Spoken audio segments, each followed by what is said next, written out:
El Boeing 737 es uno de los aviones de pasajeros más comunes del mundo. Por todo el planeta, esta nave ha transportado a más de 12.000 millones de pasajeros. Es la piedra angular de la industria de la aviación.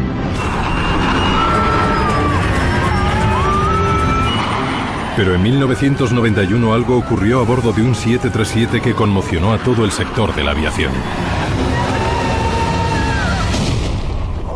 ¡Dios mío! Un accidente mortal que mantuvo en vilo a los investigadores. Hubo momentos en que llegué a dudar de que lográramos resolverlo. Fue como perseguir a un asesino en serie. La búsqueda de respuestas se prolongó durante 10 largos y duros años. El destino del sector de la aviación estaba en la cuerda floja. Hizo falta que murieran más de 150 personas para resolver el misterio.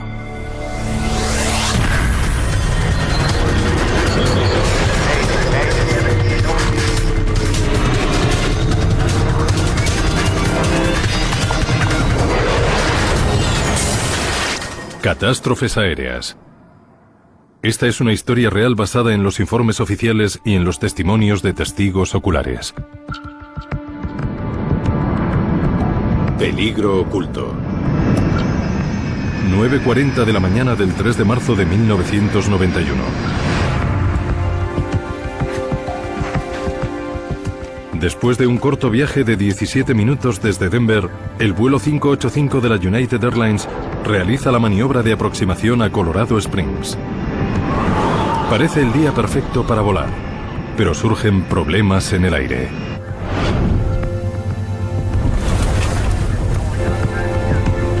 Qué buen día. Qué raro que el cielo esté tan agitado. Durante el vuelo, las turbulencias han sido violentas y las predicciones del tiempo sobre Colorado Springs dan fuertes ráfagas de viento. Nunca he llegado a Colorado Springs sin que se me revolviera el estómago. A los mandos, el capitán de 52 años Harold Green, un piloto con 20 años de experiencia y una magnífica reputación. La copiloto de Green es Patricia Aitson, una de las primeras asistentes de vuelo femeninas de la historia de la United. Señores pasajeros, prepárense para el aterrizaje.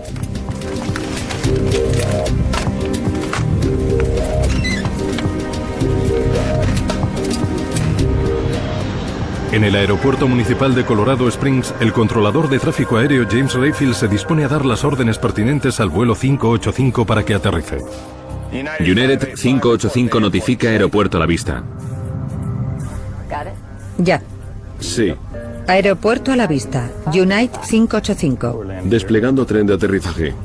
United 585, permiso para aproximación visual a pista 35 en servicio. Condiciones meteorológicas, viento 320 grados, ráfagas de 16 a 29. Al reducir la velocidad del vuelo 585 es más vulnerable a las turbulencias.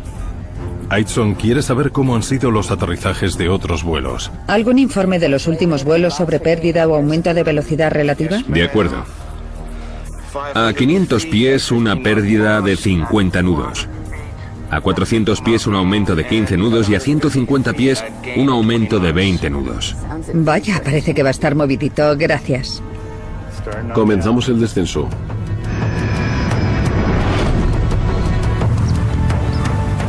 A menos de 3 kilómetros del aeropuerto, el policía jubilado Harold Darnell va de camino al mercadillo local.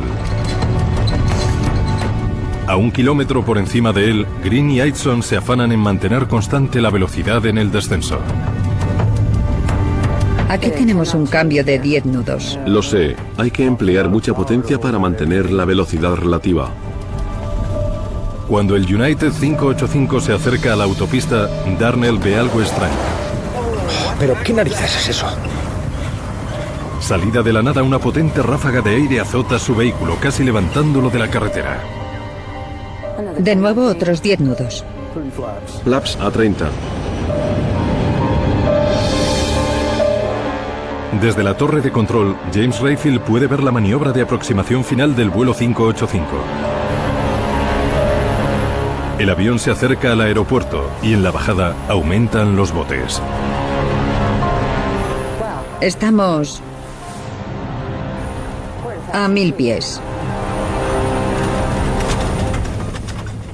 De repente, inesperadamente, el 737 entra en una espiral fuera de control. Dios, nos da la vuelta.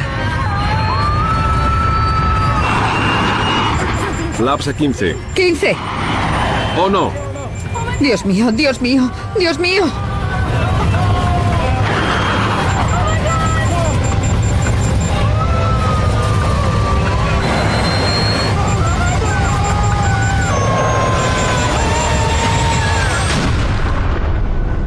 ¡Dios mío! ¡Accidente! ¡Accidente!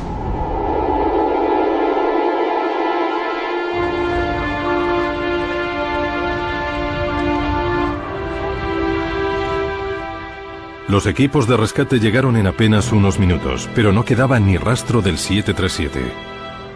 Los restos desvencijados del avión de 38 toneladas yacían enterrados en torno al cráter formado por el impacto, ennegrecido por el fuego. No me dio la sensación de que el avión patinara ni botara. Parecía que iba aterrizando normalmente. Cayó totalmente en picado y en el mismo sitio en el que cayó, se quedó. Entonces llegué aquí y fue cuando vi ese espectáculo tan horrible. No hubo supervivientes. Los 20 pasajeros y los 5 miembros de la tripulación murieron instantáneamente por efecto del impacto a gran velocidad y la explosión del combustible.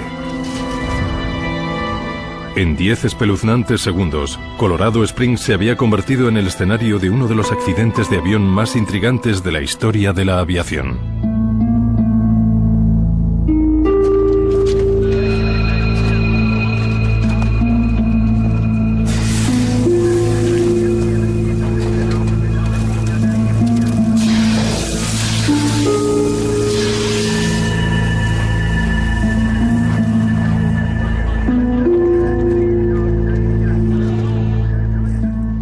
Esa misma noche, los investigadores de la Comisión Nacional para la Seguridad en el Transporte, NTSB, llegaron a Colorado Springs.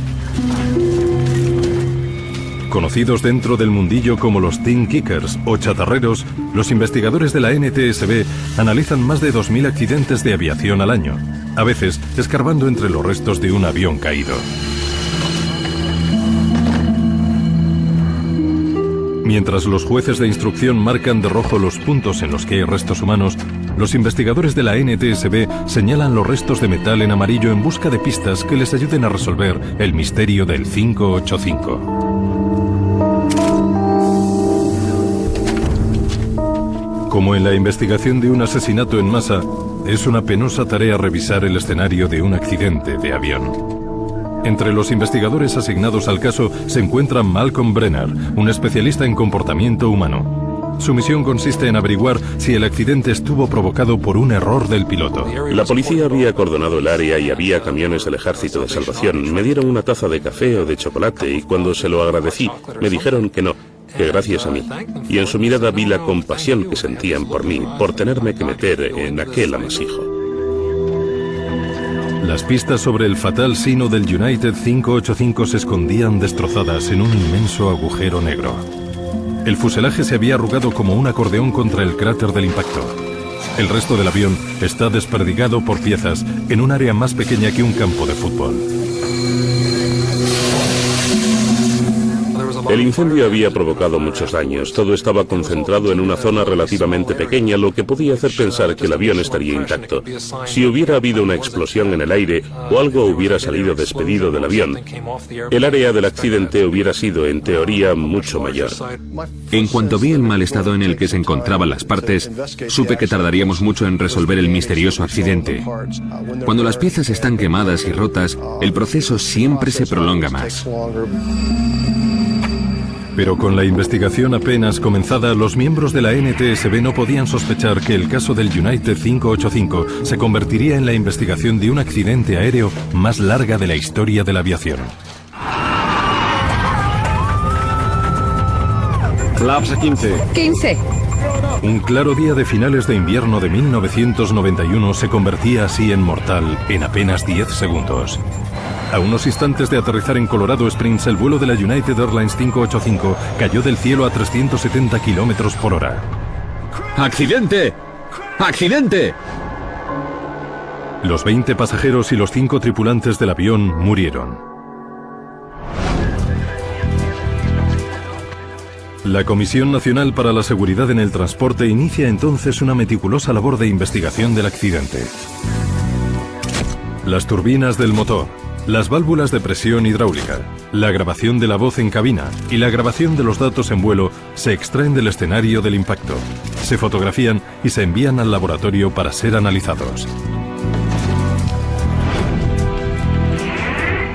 Un primer paso esencial en cualquier investigación de este tipo es el análisis de la grabación de la voz en cabina.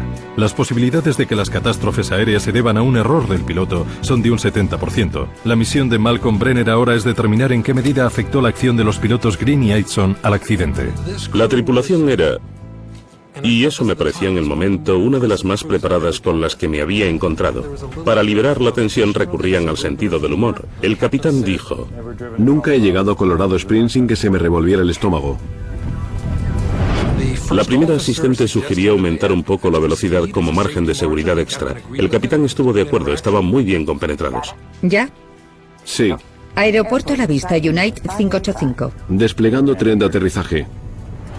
La primera impresión era, en cualquier caso, que una tripulación muy profesional se había topado con un imprevisto. De nuevo, esto me llevaba a conceder más peso a la hipótesis de un fallo técnico. Cuanto más se sabía sobre el vuelo 585, más solidez cobraba la sospecha del fallo mecánico.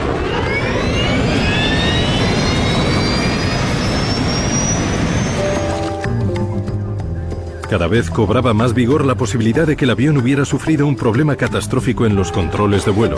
Los investigadores enseguida empezaron a sospechar del timón de cola. Después de descartar el fallo en otras superficies flexibles de control de vuelo que pensábamos que podía haber contribuido al vuelco, empezamos a encontrarnos en el timón de cola. Levántalo para que pueda echarle un vistazo. Los investigadores empezaron a examinar el timón de cola sobre el terreno, pero la violencia del impacto complicaba extremadamente la tarea. No queda casi nada. La mayor parte de las piezas del avión estaban demasiado dañadas o quemadas como para realizar pruebas con ellas. Pero aún quedaba un componente vital razonablemente en buen estado: la unidad de control de potencia, o PCU, por sus siglas en inglés. Utilizada constantemente durante el vuelo y sobre todo para los aterrizajes, la PCU funciona como la dirección asistida de un coche. Cuando el piloto pisa el pedal del timón de cola, la PCU emplea un líquido hidráulico que convierte los movimientos suaves del pie del piloto en la presión necesaria para mover el enorme timón de un 737. El sistema central de la PCU es un mecanismo llamado servoválvula alterna. Con forma de lata de refresco, tiene dos distribuidores que se deslizan uno contra otro y dirigen el flujo del líquido hidráulico presurizado que mueve el timón de cola. La servoválvula es un componente único. De hecho, es como dos válvulas en una y genera toda una serie de movimientos que no se producen en una válvula hidráulica más convencional. Cuando el técnico abre la PCU, encuentra briznas de metal flotando en el líquido hidráulico. El descubrimiento es inquietante. Estas partículas podrían haber atascado la servoválvula e impedido con ello que el piloto pudiera accionar el timón de cola del avión. La perspectiva es escalofriante. ¿Habría podido un fallo ínfimo hacer caer a plomo un avión de 38 toneladas? Para Phillips no era nada fácil de determinar. Aunque se encontraban en mejor estado que los demás restos, la PCU y la servoválvula también presentaban daños. El avión se estrelló y se quemó en un espacio muy pequeño, y los elementos de control de vuelo y demás componentes que teníamos que estudiar, que analizar, presentaban múltiples daños. Cuanto peor sea el estado de los componentes, más difícil es tomar medidas y realizar las pruebas de rutina. Para analizar lo que sí podía, Phillips viaja a California a los laboratorios de Parker Hannifin, donde se había fabricado la unidad de control del timón de cola.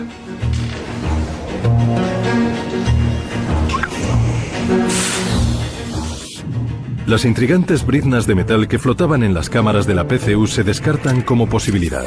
A Phillips le informan de que los filtros evitan que pasen a la delicada servoválvula que dirige el líquido y mueve el timón.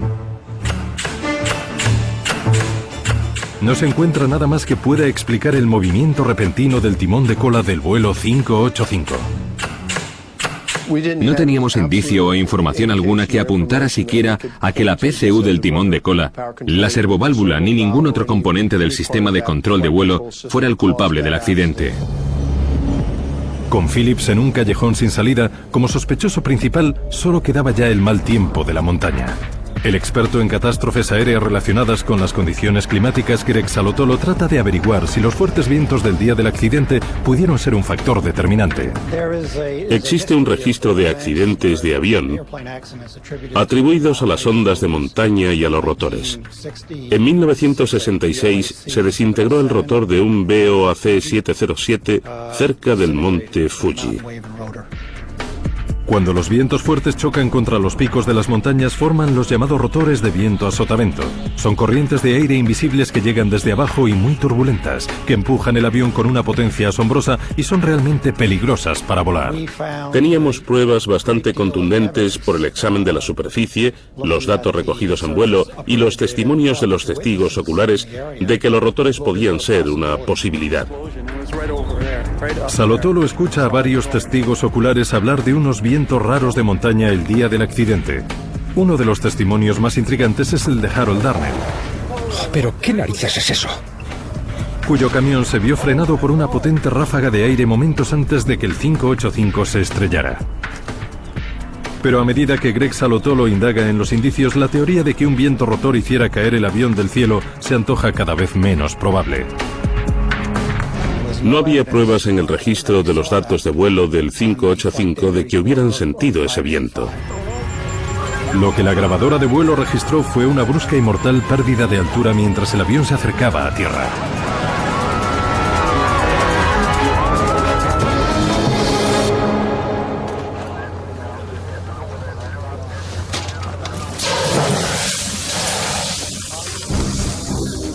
Habían pasado 21 meses desde que comenzara la investigación del accidente del vuelo 585 de la United Airlines. Casi 2 años en los que la NTSB había examinado la tripulación, el tiempo, el timón de cola y otros miles de indicios. Pero nada había dado resultado. Era la excepcional 4ª vez en la historia en la que la NTSB publicaba un informe que no llegaba a ninguna conclusión. La causa del accidente del vuelo 585 quedaba sin determinar. Habíamos empleado todo nuestro tiempo y esfuerzo en la investigación y seguíamos sin estar seguros de lo que había pasado. Era como seguir el rastro de un asesino en serie. Frustraba no haber resuelto el caso del 585 y no queríamos que nada parecido volviera a repetirse. Pero casi 2 años después de la publicación del informe, el asesino ataca de nuevo. Son las 7 de la tarde de un día claro y sin viento, y el vuelo 427 de US Air se acerca a Pittsburgh. El capitán Peter Germano y su primer asistente Chuck Emmett se disponen a ejecutar la maniobra de aproximación final. Señores pasajeros, estaremos en tierra en unos 10 minutos. El cielo está soleado y hay algo de niebla. Asistentes de vuelo, por favor, prepárense para aterrizar. Comprueben que tienen los cinturones bien abrochados. Gracias. USA 309, desciende y manténgase a 6000.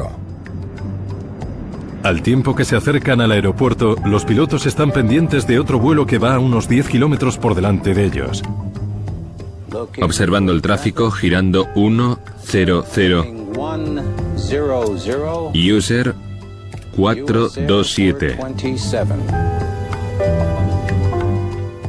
Veo el chorro del reactor. Uf.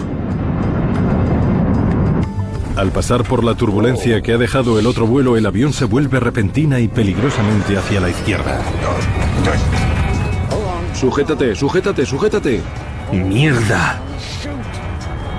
Ninguna de las acciones de los pilotos parece tener efecto alguno.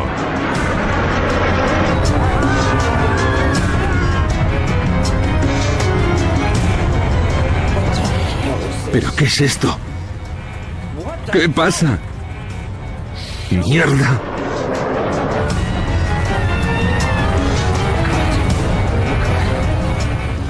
¡427, emergencia! ¡Dios mío! ¡Arriba! ¡Arriba! Dios mío, no.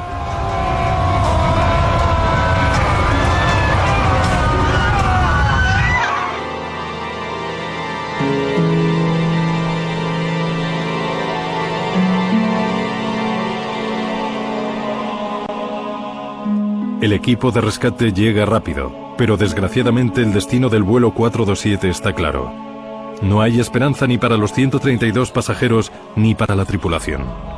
La masacre humana es tal que las autoridades declaran la zona del accidente de riesgo para la vida.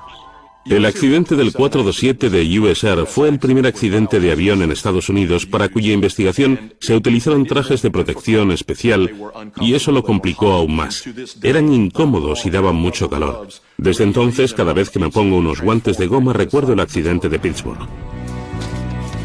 El capitán John Cox, piloto de 737 y especialista en sistemas de vuelo de la Asociación de Pilotos de Líneas Aéreas, fue requerido para unirse al equipo de investigación del accidente del 427. Cuando los jueces de instrucción empiezan a recoger todos los restos humanos, el jefe de la investigación de la NTSB, Tom Hauter, presiente ya que la búsqueda de pistas será larga y costosa. Cuando llegamos al lugar del impacto no había avión por ninguna parte. Solo quedaban fragmentos, piezas del avión, pero nada que pudiera reconocerse a simple vista como un avión. Con la ayuda de los testigos oculares, la información del registrador de datos de vuelo y las cajas negras, los investigadores enseguida descubren escalofriantes similitudes entre el 427 y el caso sin resolver del 585 de la United. De hecho, parecían escenas reflejas. En la maniobra de aproximación final, el United 585 se gira hacia la derecha, mientras que el US Air 427 se giró hacia la izquierda. A ambas tripulaciones les cogió por sorpresa, y después de unos segundos aterradores, las dos aeronaves se habían estrellado en picado contra el suelo. Ciertamente todo el equipo tenía en mente el accidente anterior del 585 de la United en Colorado Springs, pero tratábamos de mantenerlo aislado para poder estudiar el nuevo caso en función de los hechos estrictos que se nos presentaban. A medida que avanza la investigación, la lista de similitudes crece. Los motores del 427 también estaban encendidos y funcionando en el momento del impacto. Sin embargo, entre tanta similitud, destacaba una relevante diferencia. Al contrario que en el caso del 585, en el del 427 de la US Air las condiciones climatológicas eran de lo más favorables. Señores pasajeros, estaremos en tierra en unos 10 minutos. El cielo está soleado y hay algo de niebla. Por la información del registrador de datos de vuelo, la nave se estaba aproximando a Pittsburgh. La noche era tranquila y no había turbulencias. Los pilotos estaban relajados y hablaban sobre el aterrizaje. Asistentes de vuelo, por favor, prepárense para aterrizar. Comprueben que tienen los cinturones bien abrochados. Gracias. Como hiciera en el caso del 585, Greg Phillips volvió a encabezar la investigación relacionada con los aspectos mecánicos del accidente. Casi inmediatamente hace un revelador descubrimiento. Milagrosamente la mayor parte de la cola y del timón de cola del 427 de la US Air parecen intactas.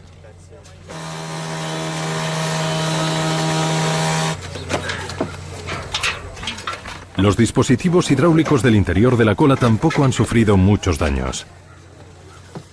Phillips y Hauter disponen las partes para enviarlas al fabricante, Parker Hannifin, para realizarles las pruebas pertinentes lo antes posible. Necesitan respuestas. Entretanto, aumenta rápidamente la presión sobre la NTSB para resolver el caso. No solo las circunstancias de los accidentes del 585 y del 427 son espeluznantemente similares, sino que ambos aviones son del mismo tipo, Boeing 737. Aparte de las dudas graves que surgen acerca de la seguridad de los aviones, también están en riesgo miles de millones de dólares y quizá el destino de la propia industria de la aviación civil. Como investigadores no es aceptable el hecho de tener dos accidentes de 737 sin resolver.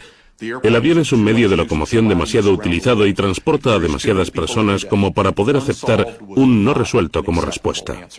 El del 427 era un accidente sin causa determinada. No habíamos encontrado el motivo. Si se producía un tercer accidente con un 737 en circunstancias parecidas, era posible que la flota de 737 tuviera que retirarse por completo. Cuidado con eso.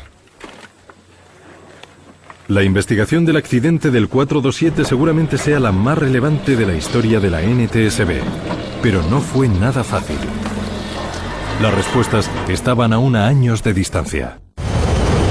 En el breve espacio de 3 años, 2 Boeing 737 se habían estrellado en Estados Unidos sin dejar supervivientes. Aeropuerto a la vista, United 585. En ambos casos, los aviones estaban a unos minutos de aterrizar. Asistentes de vuelo, por favor, prepárense para Y aterrizar. en ambos casos, los aviones se encontraban en plena potencia, pero los pilotos no habían sido capaces de controlarlos. ¡Sube! ¡Sube! En el accidente del vuelo 585, los investigadores de la NTSB no habían logrado dar con la causa. Ahora buscaban las posibles pistas que pudiera ofrecerles un segundo accidente, el del vuelo 427 de la US Air. Como investigador jefe nunca quise ser indulgente conmigo mismo y permitir que la investigación quedara sin resolver. Seguiríamos en nuestro empeño, nunca detendríamos la búsqueda. Mientras tuviésemos dónde buscar, seguiríamos investigando. Si pretendían encontrar al asesino, la NTSB no podía permitirse descartar ninguna posibilidad. Desde la hipótesis del choque con pájaros planteada con el 427 hasta teorías aún mucho más extrañas, por no decir psicodélicas. Se plantearon la interferencia electromagnética, recibieron llamadas de gente que decía que podía tratarse de rayos letales rusos, consideraron todas las hipótesis. Hubo un par de testigos que afirmaron haber visto al avión descender repentinamente y planear antes de estallar, pero no los tuvimos en cuenta. Pero la principal sospechosa de la investigación era la servoválvula alterna, parte de la unidad de control de potencia que acciona el timón de cola del 737 y de la que también se sospechaba en el accidente del United 585. La válvula estaba fabricada por Parker Hannifin. En su laboratorio en California, los investigadores analizaron la principal cavidad de la unidad de control de potencia de vuelo de la US Air.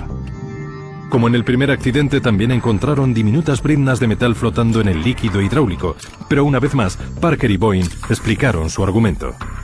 Los filtros diseñados para evitar que cualquier resto o residuo interfiriera con los delicados deslizamientos metálicos habían realizado su función. El investigador Greg Phillips quiere estar seguro del todo. Si las briznas habían bloqueado los deslizamientos, tendría que haber quedado alguna marca en el lugar en que habían friccionado con el metal. Pero Phillips no encontró ninguna. Otra vez. Vale. Phillips pidió a los técnicos todas las pruebas que se le ocurrieron para la servoválvula del vuelo 427 en su intento por encontrar cuál era el fallo. Si lograba encontrar alguno, quizá podría explicar por qué 2 aviones se habían caído del cielo. Pero la búsqueda resultó infructuosa. La unidad pasó todas las pruebas de funcionamiento. No había ningún indicio de que hubiera fallado porque funcionaba dentro de los parámetros supuestos. Una vez más, los investigadores se ven obligados a girar el foco hacia los pilotos. Por los datos aportados por el registrador de información de vuelo, los investigadores sabían que el timón de cola de los aviones había girado bruscamente hacia un lado, lo que se conoce como timón de cola a tope. Definitivamente nos concentramos en el timón de cola, en el giro a tope del timón de cola, un movimiento completo durante unos 20 segundos. Pudo haber sido causado por un fallo técnico, algo desconocido, o por un fallo del piloto. El primer oficial, Chuck Emmett, que volaba en el 427, pisó fuerte el pedal del timón de cola y lo mantuvo pisado mientras el avión impactaba contra la tierra. Eso suscitaba una peliaguda duda. ¿Acaso estaba intentando estrellar voluntariamente el avión? Atendiendo a los hechos y por mi propia experiencia como piloto, esa no parecía una hipótesis muy probable. ¿Qué narices pasa? El especialista en comportamiento humano Malcolm Brenner escucha atentamente la grabación de las cajas negras en busca de alguna prueba. ¿Pero qué? ¡No! ¡Dios mío! Los micrófonos los tienes pegados a la boca y se oye igual que se oiría en persona, o incluso mejor porque se oye la respiración también. Veo el chorro del reactor. Uf. Las grabaciones de la cabina indican que el 427 empieza a tener problemas en el momento en que atraviesa la estela del 727 de Delta Airlines, que ha pasado justo antes que ellos. A ambos pilotos les llamaba la atención el chorro. Veo el chorro del reactor. El primer oficial se interrumpe al final de la frase "veo el chorro del reactor" con un "uf". Algo tuvo que pasar entonces, porque el capitán dice: Había sido un vuelo muy tranquilo, pero se produjo un bote repentino que no habían previsto. Entonces es cuando los pilotos toman inmediatamente los mandos y accionan el timón de cola.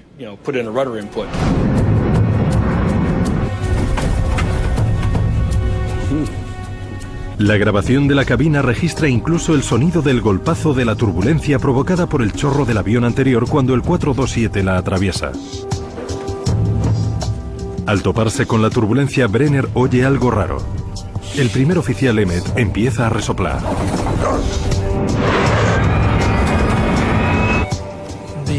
Esos gruñidos no son normales. Los mandos están diseñados para que los pilotos no tengan que hacer fuerza ni gruñir, así que cuando un piloto resopla es una señal de emergencia. Comparando los datos de la grabadora del avión con las voces de la tripulación, Brenner confirma que los gruñidos de Emmett comienzan una fracción de segundo después de que pisara a fondo el pedal del timón de cola y 3 o 4 segundos después de atravesar la turbulencia de la estela del avión anterior. ¿Qué pasa? ¡Socorro! En sí misma la grabación de las cajas negras aclara muy poco, pero parece evidente que la tripulación no trató de estrellar el avión. Algo pasó que los cogió por sorpresa. Reaccionaron lo más rápido posible, pero nada de lo que hacían parecía resultarles. ¿Pero qué narices pasa? Casi 2 años después del accidente del 427, la investigación seguía estancada. Ya eran 2 los 737 que se habían caído en picado inexplicablemente y en circunstancias similares, y los investigadores aún no sabían por qué. La frustración nos invadía poco a poco a medida que los meses se tornaban en años. ¿Qué estaríamos pasando por alto? Al final el esfuerzo les pasó factura en sus vidas cotidianas. Trabajaban muchísimas horas y no conseguían desconectar. Estábamos poniendo en duda un avión cuya fiabilidad venía avalada por un largo historial de seguridad. Durante 30 años había demostrado ser un avión magnífico, y nosotros estábamos tratando de encontrarle el fallo al que hasta el momento era el buque insignia de la aviación. Desde luego que lo tenía en la mente. En un momento determinado, tuvo pesadillas en las que se veía ante un comité del Congreso que lo interrogaba, porque había habido un tercer accidente con un 737. El sueño de Tom, todas las cámaras lo enfocaban a él y un congresista le preguntaba por qué no habían retirado la flota.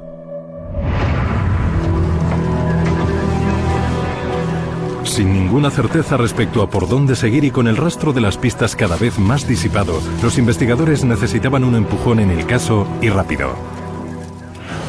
Eastwind 517, permiso para aterrizar.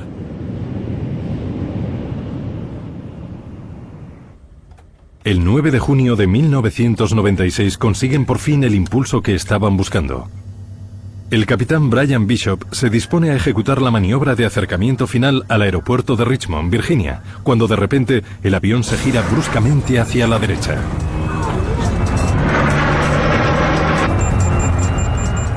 No sabíamos la magnitud, pero estaba claro que teníamos un problema en el timón de cola. Giré el volante de mando en la dirección opuesta y pisé fuerte el pedal contrario del timón de cola, pero el pedal no movía el timón. Durante más de 30 segundos el 737 voló precariamente sobre el lado derecho, mientras Bishop intentaba por todos los medios que el avión no se diera la vuelta. Entonces, de repente, las fuerzas desconocidas que actuaban sobre el avión se disiparon, permitiendo que la nave recuperara su posición horizontal normal. En cuestión de segundos, el avión se liberó de las fuerzas y volvió a la normalidad.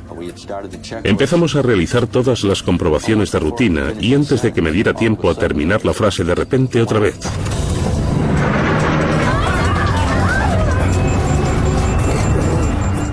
Por segunda vez, una fuerza vuelve a poner de lado el 737. Durante otros 30 paralizantes segundos el avión cobra vida propia. Pero de nuevo, tan sorprendentemente como se había producido, el efecto desapareció y el avión dejó de girar. Después de la segunda vez miré al primer oficial y le dije: declara la emergencia. Informa al controlador de que tenemos problemas con el control de vuelo.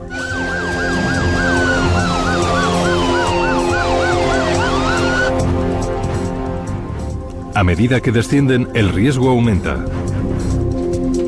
Si el avión sufriera un tercer episodio, no tendrían velocidad relativa suficiente para recuperarse. En un momento determinado le digo a mi primer oficial que mire por la ventana y busque un punto oscuro. Era de noche y lo que pretendíamos era evitar vecindarios o áreas pobladas. Con toda la tranquilidad de la que pudo hacer acopio, me indicó dónde había uno.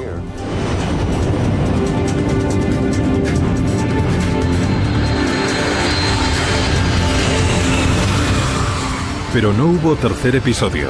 Bishop consigue darle altura y velocidad al 517 y aterriza sin problemas. Rodando por la pista de aterrizaje es cuando me doy cuenta de que me tiemblan las piernas. Cuando detuvimos el avión, cogí el micrófono para tratar de explicar al pasaje qué había ocurrido. Pero cuando lo tenía en la mano, me di cuenta de que no podía decir nada que fuera a arreglar las cosas. Por primera vez en mucho tiempo me quedé sin palabras. Así que apagué el micrófono y lo dejé pasar. Pero Bishop no iba a quedarse sin habla durante mucho tiempo. Al día siguiente, el equipo de investigación llega a Richmond. La grabadora de datos de vuelo estaba intacta, el avión intacto, así que nos abalanzamos sobre ello. El avión no se movió. Lo habíamos dejado en la misma posición en que aterrizó hasta que llegásemos nosotros. Había muchos miembros de la FAA y muchos investigadores de la NTSB y todos querían hablar con nosotros. Para la NTSB fue el lance que necesitaban porque milagrosamente tenían un 737 que había sufrido un percance con el timón de cola, pero estaba intacto, y tenían a un piloto que estaba vivo y que podía contarle su experiencia. Creo que se alegraban más de que se hubiera salvado el avión de que me hubiera salvado yo. Supongo que el avión les daba más material para investigar de lo que jamás hubiera podido darles yo. Los investigadores de la NTSB no tardaron en darse cuenta de que lo que había ocurrido a bordo del vuelo 517 de la Icewind se parecía preocupantemente a lo sucedido con los vuelos 427 y 585. Si lograban averiguar por qué el 737 de Bishop había girado sobre sí mismo, quizá terminaran de esclarecer esos dos misteriosos y fatales accidentes. Cuando les preguntamos qué había pasado, nos dijeron que algo raro le había ocurrido al pedal del timón de cola, que el pedal no bajaba, que por más que intentaba pisarlo no podía bajarlo. Dios mío. Con el testimonio en primera persona de Bishop, los investigadores se pusieron inmediatamente con los controles del timón de cola. Quitaron la unidad de control de potencia para inspeccionarla y hacerle 1 y 1000 pruebas. Para frustración de todos, la unidad funcionaba perfectamente. Probamos el avión tal cual. Estaba intacto. Lo revisamos de cabo a rabo. Hicimos pruebas de vuelo con él y las pasó todas. Después de 5 años buscando pruebas, un tercer y misterioso percance con el timón de cola de un 737 y un piloto vivo como testigo de excepción. A Tom Hauter se le seguía escapando la prueba que necesitaba para resolver el caso. Así las cosas, decide exprimir un poco más a su principal sospechoso, los controles del timón de cola del vuelo 427. Un colega me mencionó una prueba que hacían en el ejército que consistía en someter la unidad a un contraste térmico, es decir, el accionar a una temperatura muy baja y el líquido hidráulico a temperatura muy alta. Así la pieza reaccionaba de forma muy extraña. Decidimos someter la unidad a la prueba del shock térmico, una prueba que implicaba condiciones cuanto menos extremas. El 26 de agosto de 1996, en Valencia, California, los investigadores de la NTSB se reúnen para ser testigos de la tortura a la que se va a someter a la PCU del 427 de la US Air. Después de sumergirla en hielo seco, la PCU es rociada con gas de nitrógeno para simular las temperaturas de -40 grados a 10.000 metros. A continuación, le inyectan rápidamente un líquido hidráulico sobrecalentado y le dan la orden para que empiece a funcionar.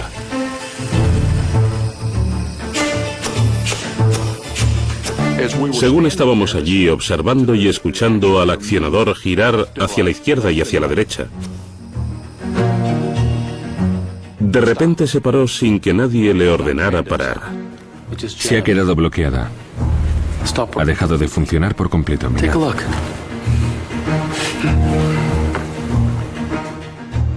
El investigador de sistemas Greg Phillips ordena que se retire la válvula y se examine en busca de rozaduras, pero no tenía ninguna.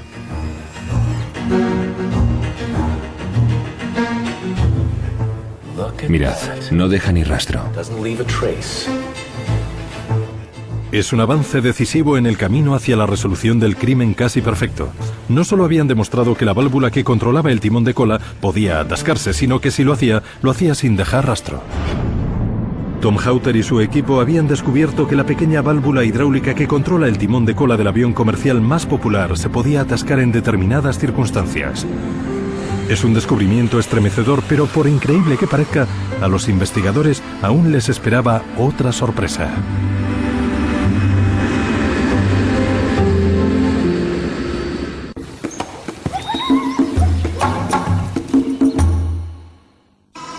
Cada día, miles de vuelos despegan en aeropuertos de todo el mundo. Y cada día, miles de ellos aterrizan sin problemas en sus destinos.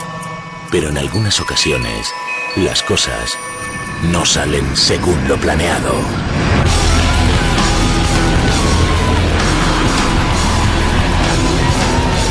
Mayday Catástrofes Aéreas investiga minuciosamente los detalles de algunos de los momentos más escalofriantes de la historia de la aviación. Minuciosos análisis de expertos, declaraciones de testigos y recreaciones dramáticas. Descubrir qué falló puede evitar que se repitan trágicos sucesos como estos en el futuro. Mayday Catástrofes Aéreas, este mes en National Geographic.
El depredador más temido por el hombre descubre su modo de vida a través de dos documentales de alto riesgo que nunca antes nadie se atrevió a realizar. En las peores condiciones naturales, el experto en lobos Sean Ellis se introduce como líder en una manada en la que arriesgará su vida a diario. Un peligroso experimento que le obligará a comunicarse con los lobos en su propio idioma. Experiencia en la que conocerás en primera persona las reglas de supervivencia de una de las especies más agresivas del planeta. Mañana, a las 9 de la noche, Viviendo con Lobos. Y a continuación, El misterio del lobo. Los domingos seguimos haciendo historia. Al Dr. Brady Barr nada le asusta. Posee nervios de acero y una valentía que raya en la temeridad. Pero esta vez, sus rivales se han empeñado en que conozca qué es el auténtico miedo. Encuentros peligrosos. En junio, en National Geographic.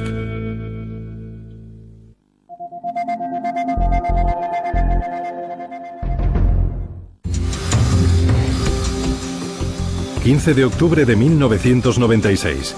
Durante los últimos años, la Comisión Nacional para la Seguridad en el Transporte había estado dedicada a resolver el caso más complicado de su historia. 2 accidentes sin relación ninguna, pero asombrosamente similares. En el accidente del 585 de la United murieron 25 pasajeros y la tripulación. 3 años después, la catástrofe del 427 de la US Air se cobró otras 132 vidas.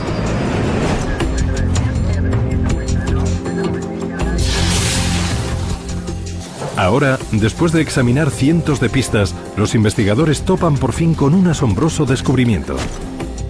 Una nueva prueba revela que bajo las condiciones precisas, la válvula hidráulica que mueve el timón de cola del 737 puede atascarse.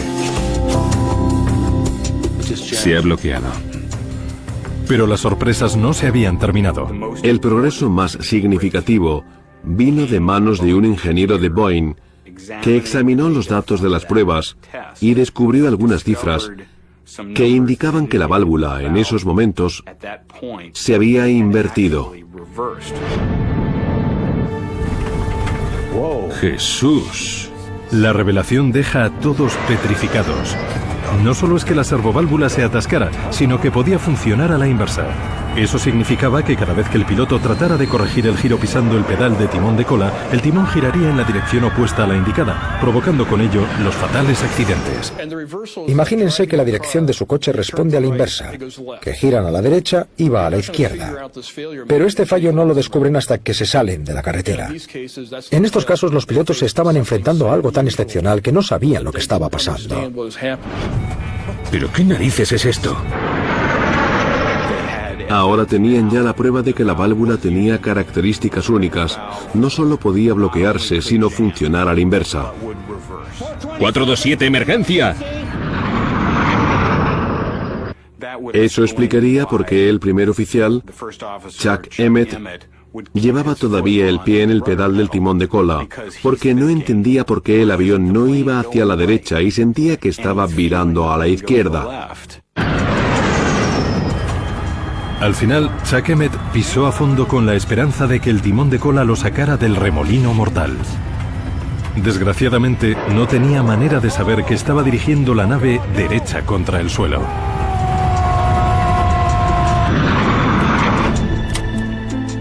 Nunca he llegado a Colorado Springs sin que se me revolviera el estómago. Señores pasajeros, prepárense para el aterrizaje. Satisfechos por haber hallado por fin la causa del accidente del 427 de la US Air, los investigadores de la NTSB se concentran ahora en el otro caso pendiente de solución, el del 585 de la United.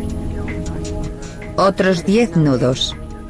Volviendo a Colorado Springs, se puede seguir la progresión de lo que el capitán está haciendo.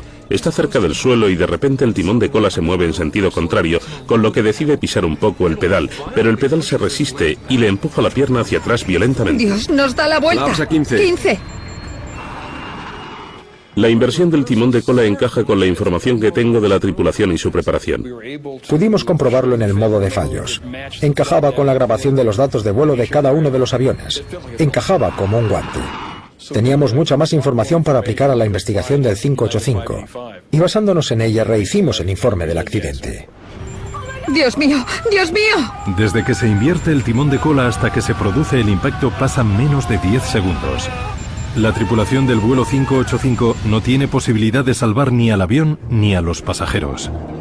Después de las conclusiones de la investigación, se tomaron medidas drásticas para mejorar la seguridad del 737 y de todo el sector de la aviación. Se elaboraron nuevos protocolos de entrenamiento para ayudar a los pilotos a reaccionar ante incidentes inesperados en vuelo. En la flota de 737, a los pilotos se les forma ya para que sepan actuar frente a movimientos extremos o inversiones del timón de cola. En el accidente del 427 de US Air, si la tripulación hubiera tenido la información de la que disponemos hoy en día, creo que hubieran logrado aterrizar sanos y salvos en Pittsburgh. La FAA también ordenó a Boeing que rediseñara la servoválvula alterna del timón de cola para eliminar la posibilidad de que se invirtiera. Boeing se gastó cientos de millones de dólares en sustituir las válvulas de miles de 737 en todo el mundo. Lo último que queremos es que a la NTSB se le quede un caso sin resolver, porque eso anula nuestra posibilidad de realizar los cambios para mejorar la seguridad. Como resultado de las conclusiones de los informes de los accidentes del 427 y del 585, hoy tenemos una flota de 737 mucho más segura.